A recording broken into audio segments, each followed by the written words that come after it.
They told me I was chosen. That's what Cardinal Voss said when he placed the aquila around my neck in the Cathedral of Eternal Devotion. The oil on his fingers smelled of sanctified unguents and incense. Frankincense mixed with something metallic, something I didn't recognize then. He pressed his thumb to my forehead, leaving a greasy mark that felt like a brand, and spoke the words I'd waited my entire life to hear. You will carry his light to the darkness. I believed him. Emperor, forgive me. I believed every word. The transport ship was called the Martyrdom's Promise. I should have known then. Names mean things in this universe, warnings wrapped in devotion. But I was young, barely 23 Terran Standard, and my faith was a fire that could burn through doubt like parchment. I stood in the embarkation bay with 47 other missionaries, all of us clutching our prayer books, our rosaries clicking like insects in the dark. We sang hymns as we boarded. Our voices echoed off the riveted iron walls, and for a moment, just a moment, I thought I could hear the Emperor singing with us. The journey took 4 months through the warp. I won't speak of what I saw in those tides. The Geller fields held, but there were moments when the lights flickered, and I swear I could hear scratching on the other side of my cabin door. A sound like fingernails on iron, like something that wanted in. I prayed 16 hours a day during that crossing. My knees bled through my robes. The other missionaries said I was devout. They said I was an example. I wish I had prayed less. I wish I had asked more questions. We made planetfall on Kremath, 7 days after my 24th birthday. The landing was rough. Atmospheric turbulence, the pilot said, though I could see the fear in his augmented eyes. The world below was a burnt orange sphere, scarred with impact craters and dead seas that reflected nothing. No lights, no cities, just rust-colored emptiness spreading to every horizon. Your mission is critical, the mission commander told us as we gathered in the dropship's cargo bay. His name was Deacon Maris, a man with a face like carved stone and a voice that never wavered. Kremath 7 was once a loyal imperial world. 10,000 souls lived here, mining promethium from the deep vents. Then the astropathic signals stopped. When the Navy arrived 6 years later, they found nothing. No bodies, no signs of struggle, just empty hab blocks and silent machinery. He looked at each of us in turn, his eyes hard as ceramite.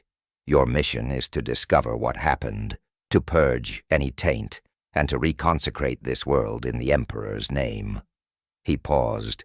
Remember, faith is your armor. The Emperor protects. I repeated those words like a mantra as we descended.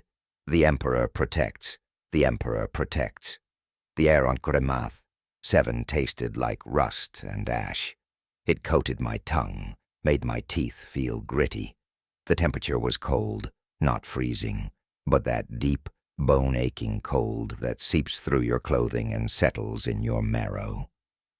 The sky was a perpetual twilight, choked with dust clouds that never cleared. We walked through the main settlement, Hab Complex Secundus, and our footsteps echoed on empty streets. Everything was intact. That was the worst part. The building stood undamaged. Tools lay where workers had dropped them. In the communal dining hall we found tables set with plates and cups, food long since rotted to powder. In the children's dormitory, I found a stuffed bear sitting on a bed, its button eyes staring at nothing. I picked it up. The fabric crumbled in my hands like ash. No bodies, not one.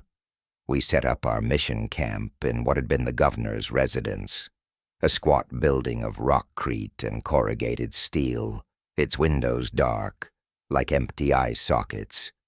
The interior smelled of mildew and something else, something sweet and rotten that clung to the back of my throat. Deacon Maris established a prayer schedule, 18 hours of devotion, 6 hours of rest. We would sanctify this place through faith alone, he said. We would call the Emperor's light back to this forgotten world. I led the evening prayers. My voice carried through those empty streets, echoing off hab blocks and storage silos. I sang the litany of protection, the hymn of sacred duty, the prayer of unshakable faith. The words felt heavy in my mouth, weighted with meaning and desperation. We gathered in circles, holding hands, our breath misting in the cold air. Sister Claudia wept as she prayed. Brother Matthias's voice cracked with fervor. We were so certain, so absolutely convinced that our devotion would pierce the veil of whatever darkness had claimed this place. No one answered. The stars didn't brighten.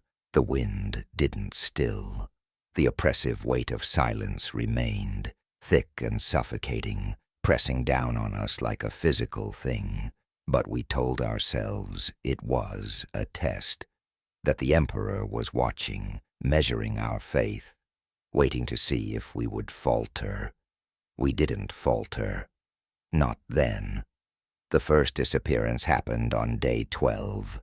Sister Mariana didn't return from her morning ablutions.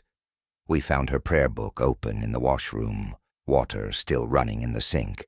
Her rosary lay on the floor, beads scattered like dropped teeth. The water in the basin was clear, no blood, no sign of struggle, just her things, arranged as if she'd stepped away for a moment and simply never came back. Deacon Maris organized search parties. We combed every building, every alley, every dark corner of that dead settlement. We called her name until our voices echoed back at us, mocking and hollow. We searched for 18 hours straight, our hands bleeding from pushing through rusted doors, our lungs burning from inhaling the dust-choked air. We found nothing, no trace, no blood, no sign of struggle, just absence. 3 more missionaries vanished over the next week. Brother Petrus disappeared from his bunk, while the rest of us prayed in the next room. Sister Yolanda was last seen walking toward the Promethium refinery, a censer of sacred incense swinging from her hand. Brother Davos simply wasn't there anymore, his breakfast untouched, his bed still warm. Then 5 vanished in a single night. We stopped sleeping. We prayed in shifts, keeping watch over each other, our eyes red-rimmed and wild. We drew protective wards on every door, blessed every threshold with sacred oils. We sang hymns constantly, filling the silence with sound, with proof that we were still here, still faithful, still waiting for deliverance. But it made no difference. People disappeared from locked rooms, from circles of prayer. One moment they were there, voices raised in devotion. The next, only empty robes remained, collapsing to the floor like shed skin. The smell that followed each disappearance was indescribable. Not quite sulfur, not quite decay, but something that made my stomach clench and my head spin. I prayed harder. We all did. Our voices grew hoarse, ragged. We prayed until our throats bled, until words lost meaning and became just sound, just noise to fill the terrible silence of that world. My knees were permanently stained with blood. My hands shook when I held the prayer book. I could taste copper in my mouth every time I spoke the Emperor's name. The Emperor did not answer. I began to notice things. Small things at first. The way shadows moved when no one was watching. The way the dust settled in patterns that looked almost like words, almost like warnings. The way the temperature would drop suddenly, ice forming on the inside of windows, our breath coming out in great white plumes that hung in the air too long, too still. 28 of us remained when Deacon Maris called an emergency gathering. His stone face had cracked. I could see fear in his eyes now, raw and undisguised. His hands trembled as he held his staff of office. The aquila hanging from his neck looked dull, tarnished, as if the metal itself had lost faith. "We're leaving," he announced, and I heard someone sob with relief. "Vox the martyrdom's promise. Tell them to send down the shuttle. This mission is postponed, postponed, not failed, not abandoned, postponed, as if we would ever come back to this emperor-forsaken rock." But the ship didn't answer. We sent Vox signals every hour for 2 days. Nothing but static. The kind of static that sounds almost like whispering, if you listen long enough. The kind that makes you wonder if something is trying to speak, trying to form words out of white noise and desperation. I spent hours at the Vox caster, my ear pressed to the speaker, listening to that static. Sometimes I thought I heard voices in it, familiar voices, Sister Mariana, Brother Petrus, all the others who had vanished. They were calling to me, I thought, begging for help, or maybe warning me. I couldn't tell. Deacon Maris forbade anyone from listening to the Vox after that. He said it was corrupting, that the static was tainted, but I saw him, late at night, standing before the Vox caster with his hands clasped in prayer, his lips moving soundlessly, tears streaming down his weathered face. 14 of us left, then 7. I stopped counting the days. Time had become meaningless.